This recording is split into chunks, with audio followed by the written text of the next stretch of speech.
أعوذ بالله من الشيطان الرجيم بسم الله الرحمن الرحيم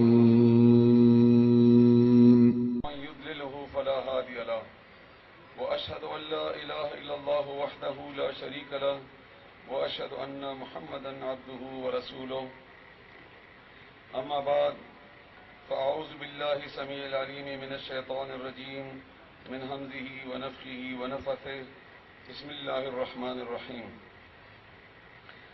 يا أيها الذين آمنوا لا تحلوا شعائر الله ولا الشهر الحرام ولا الهدي ولا القلائد ولا آمين البيت الحرام يبتغون فضلا من ربهم ورضوانا. انتہائی عزتمندو، مشرانو، پسرانو، بچو او خویندو، الحمدللہ اللہ تعالی منتہی وری بیا دا قرآن کریم دا اوریدو او بیا دا غد احکاماتو دا بیانولو توفیق را کو اللہ تعالی منتہ دا اوریدو او بیا دا اللہ تعالی منتہ دا دیبانی پوئی او دا عمل کولو توفیق را کی اللہ تعالی نزمونگا امدغا ہی یقین سر امید دے چے اللہ تعالی دا خپل دربار کی قبول کی او زمونگا دنیا و آخرت اعمال دے بدیبانی درست کی. عزتمندو، دو سورتون تاسونن تقریباً واوردل، یو د سورت انفال او یو سورت توبہ، دوارو کے د جہاد موجودہ خلاصہ آغی دوارو کے واقعات تھی. آغا واقعات چی تفصیل سرا بیان نکو بیا مزنہ کئی او چی تفصیل سرا بیان ای نو وقت دیر مختصر بھی او اکثر مشتران حکم دادا چی احکامات تا توجہ ورکا چی خلق با احکامات بانی پویشی. نو مختصر خبر داوا چی سورت انفال کی و بدر باندی اللہ تعالی تفسیرہ کردے دا. بدر داسی و جگڑا وا چی اللہ تعالی و تپخپلا پا سورت انفال کی فرقان ویلی دی دا حق و دا باطل پا منز کی آغا جگڑا چی که آغا مسلمانان غالب شوی نوے نو دا بڑیر لوی نقصان شوی ہو. اللہ غلبہ ورکڑا دیرو کم مسلمانانو تا پا دیرو کافرو باندی چی دیر زور سر راغلیو اللہ غلبہ ورکا او دا غی او یا کسان پا کی مردار شول سپا کی اونی والی شول اللہ تعالی لوی فتح ورکڑا اللہ مسلمانانو تا. بیت بیم صورت کے واقعاتنا علاوہ غٹا واقعات تبوک واقعات تبوک تا رسول اللہ صلی اللہ علیہ وآلہ وسلم دا دیر شزر و صحابہ کرام سر روانو اگر کا جگڑا دیا انشولا او غیم دیر زیاد تحریه کرده و رسول اللہ صلی اللہ علیہ وسلم بنور کل عادت داو چی چرت جہاد تبتلو نو حال بنو ویلی چی کم دیتا زو سنگزو و تبوک چونکہ دیر انتہائی شدید گرمی ہوا او دیر شدید سفر ہو او شدید دشمن سره جګړه او لکنن سبا امریکا چې واخلي یا روس واخلي نو دې بنیاد باندې کل اعلان کړي او د جهاد او د چندي او خلکو ته دراتلو بیا په دې باندې بحث ته او په هغه بحث کې ډېر زیاته خبره د منافقینو کردار باره کې ده او یو ډېر دلچسپ واقعه هم پکې روانه ده ان شاء الله هغه به تاسو خپل موقع سره بیانوم. تاسو بازو خلاصو کې یا احکاماتو کې چې مخ کې ورستو کیږي هغه کې پریشان کیږي. ما ورځ الحمدلله موږ سره شته دي، بعض ورځو کې احکامات کم دي او بعض ورځو کې خلاصې کې تفصیل زیات ده. ان شاء الله 25 ورځو کې شپږم روزه تک الله تعالی توفیق راکړو نو دې ټولو خبرونه به ان شاء الله تاسو الله تعالی خبر کی ان شاء الله چیرې کوي. او احکامات موږ لیکلي مونږ دې لپاره دي چې دا تاسو به کور کې په خپل تفاسیرو کې کته هم شي او تاسو ته یو احساس کیږي د دې جلدی د وجنا کمه زیاته جلدی د وجنا معمولی غلطیاں کیږي. الله دې هغه مونږ ته معافي وکړي. تفصیلی درس کې ان شاء الله په دې ټول باندې بیا خبره وکړو.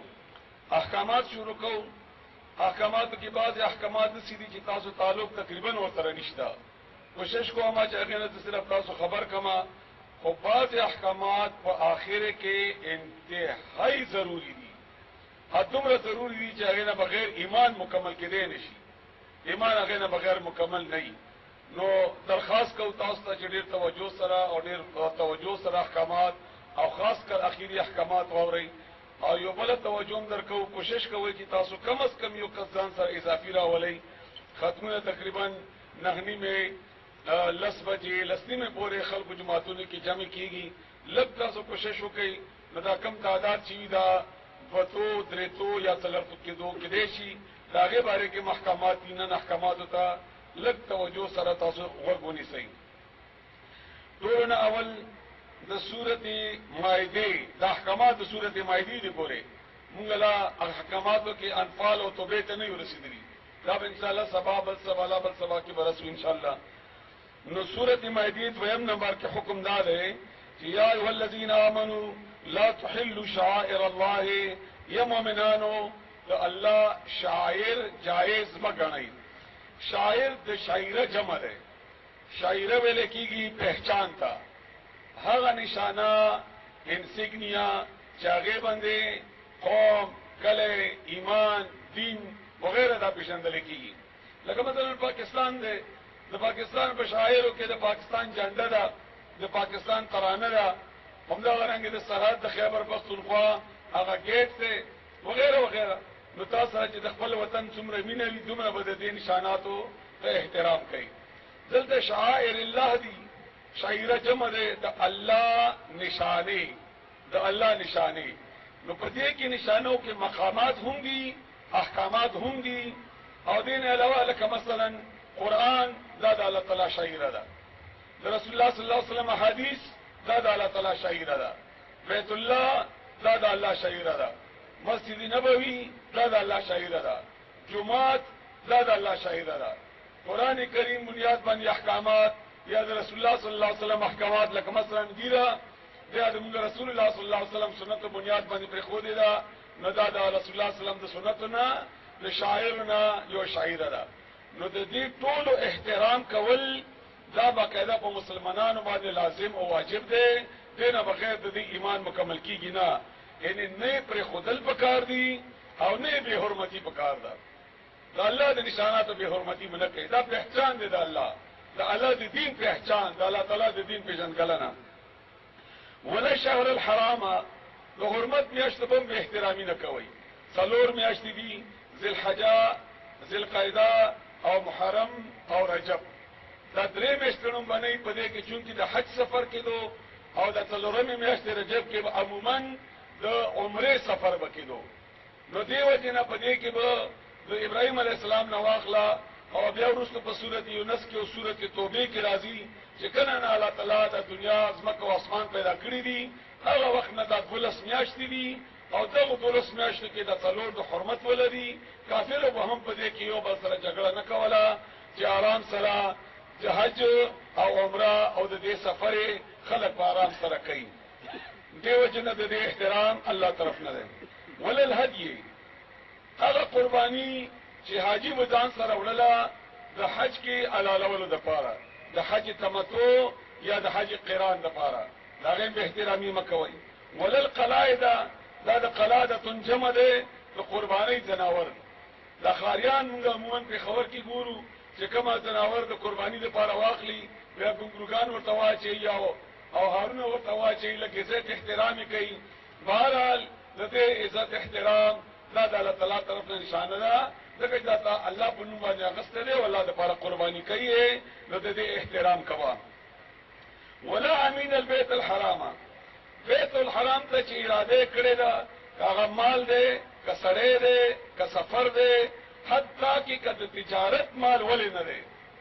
خو چې مسجد حرام ته یا بیت الله ته یا مکه ته روان کړی دی دغه د حاجانو فائدہ ده دا غي ضرورت دي دا غي د حج ارادي دي د دې شیونو به احترام کوي. دا د الله تعالی د شاعرونه یو شاعره ده. دا ولي وړي دا کله فضل یبتغون فضل من الله من ربهم ورضوانا. نو دی وخت تاسو چې ګرا د حرام ته اته سامان چوڑی د احترام وکوي. او تاسو احرام کیږي احرام کې خوخکار منه ده. و اذا حللتم کله چې تاسو احرام پرانځي فاصطادوا به تاسو ښکار کولای شي خیر دی. مخکې وکړونه او ماغه به خوراک ذریعہ وا اوس خدای دې زړې ډېر نشته دي. ولا يجرمنكم شنآن قوم ان صدوكم عن المسجد الحرام ان تعتدوا. آیت نمبر 2 روان ده د سورته مائده. رسول الله صلی الله علیه وسلم 1400 کسانو سره بلغات روانو او دایمنه کړو. دې کې الله تعالی حکم کوي چې یا مسلمانانو تاسو داسې کارو نه کوي. ګورئ تاسو باندې د کافرو لارې دي دا غي لارو په بنیاد باندې په ضد په بنیاد باندې کافر دا اللہ دا کورنا اثار نہ کئی حکم عام دے ہر یو څوک چې دا اللہ کورتا جماعت تا یا دا اللہ عبادت کئی هغه دا اللہ دا عبادت نا دا دشمنی په بنیاد باندې اثار اینا هغه وخت کافر او مشرک هم تل لا منی شي نو الله وی چې دا دشمنی ګرانه شي چې دشمنی د وجه نه بل سره د نیکینا اثار کې بیا ډېر اهم آیت ته او دې آیت ته یا داسې قسم آیاتونه چې کوم دي د قرآن کریم کې اصولي آیات ویل کېږي لکه موږ ریاضی کې یا جبرې کې فارمولا ورته وایي فارمولا نو چې کوم آیاتونه د فارمولې دي دا خامخا زده کوه د باندې تسل زر لګونو مسلې حل کولای شي قال تعالی موږ پوي کېلا هغه کې یو آیت دا ده وتعاونوا على البر والتقوى ولا تعاونوا على الاثم والعدوان نیکی او په تقوا کار کې هر چا سره ملګرتیا کوه بدی او په ګناه کار کې هیڅ چا سره ملګرتیا مکوه نیکار خکار چې څوک کوي کستا د پارټۍ دی کتا د مسلک دی او کنه دی او کا هر څنګه دشمن استاولې نه دی خو چې د نیکۍ کار کوي هغه سملګرتیا کوه ډېر خپل نیولې نه وي ورور تره ماما پارټي او مسلک او فلانه نمونه خو ماشاءالله مونږ د مسلمان نوم کړی دی ځکه چې نور نمونه مونږ د مسلمان نه ځان نه باندې ډېر زیات خوښ دي حنفي سلفي فلان دغه د اسلام نوم الله مونږ باندې خو د مسلمان هغه مونږ تقریبا ورک کړی دی او شتم نه تقریبا دا نور مسلکونه صرف په دې بنیاد باندې مونږ دین تقسیم کړی دی نو که هر شي کې دی تا نه مختلف دی که سیاسي پارټي ده که مسلک دی که تا بله قوم دی کلی دی و چې د نیکۍ کار کوي هغه سره تعاون کوه او چې بدۍ کار کوي هغه سره ملګرتیا مه کوه چې هر څوک هر څنګه ولې نه رسول الله صلی الله علیه و آله وسلم فرمایي چې د ظالم او د مظلوم دواړو ملګرتیا کوئ نو صحابي پوښتنه وکړه چې یا رسول الله مظلوم ملګرتیا خو عقل مني ظالم ملګرتیا څه ده رسول الله صلی الله علیه وسلم ته جواب کې وفرمایل چې ظالم چې د ظلم نه مني کې دا د سره ملګرتیا ده نور بشمار حدیث دي او احکامات دي واتقوا الله ان الله شدید العقاب الله نه او یریږي ګناه نه ځان بچ کړي تقوا معنا دار وخت یاد ساتي دا الله دې یره په بنیاد ګناه نه ځان بچ کړي ځکه چې الله سخت سزا ورکوونکی دی یا الله حرام خي مخکې له خودلی هم دي ټولنا اول حرمت علیکم المیتة مرداره چې کومه ده میتتو مرداره چې هغه حلاله نشي او مرشي مرداره شي دا حرامه ده والدم او وینا سورۃ انعام آیت نمبر 145 کې د دې تشریح شوی ده هغه وینا چې هغه مسفوحا وي حلالولو وخت کې تیزی سره روانه وي دا وینا حرامه ده ولحم الخنزير د خنزير وغه چمړه اوازه وغيرها سچې باغ کې دي دا حرام دي وما اوهل لغير الله به اوهل دا د هل نه ده هل ولکېږي د میاشتې رومبني ته چې هغه ډېر مشکل سره ښکاري او انتهایی نری وي کله الله نه علاوه د بلچا تعظیم قدر نسوب وغيرها دا وغيرها څه کوي ما چې دې کې تاسو کې سره دي را ټول خو چې د الله عظمت پکې نه وي هغه بنیاد باندې یو شی عذاب کړل شو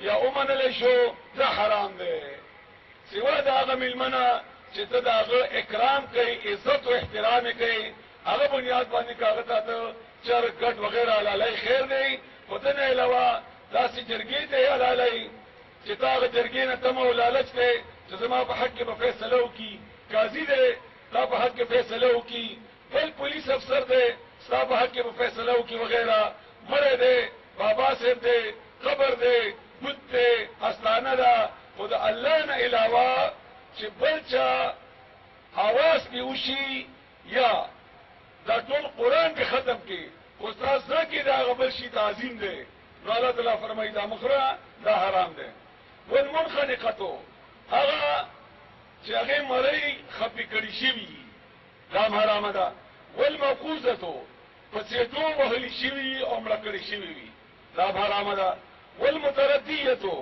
برنا الغړي دلی را ګرځي دلی او مردار شوی دا حرام ده والنطيحه بل زناورو په خپلو کې یو بل وهلی وي هغه هم حرامه ده. وما اکل السبع یعنې ټکرې ورکړی او هغه چې درندې نیولی وي لکه شیر پړانګ وغیره دا هم حرام دی. ها یو صورت کې دا ټول حلالیږي ما زکیتم چې تاسو یې پاکي کوي.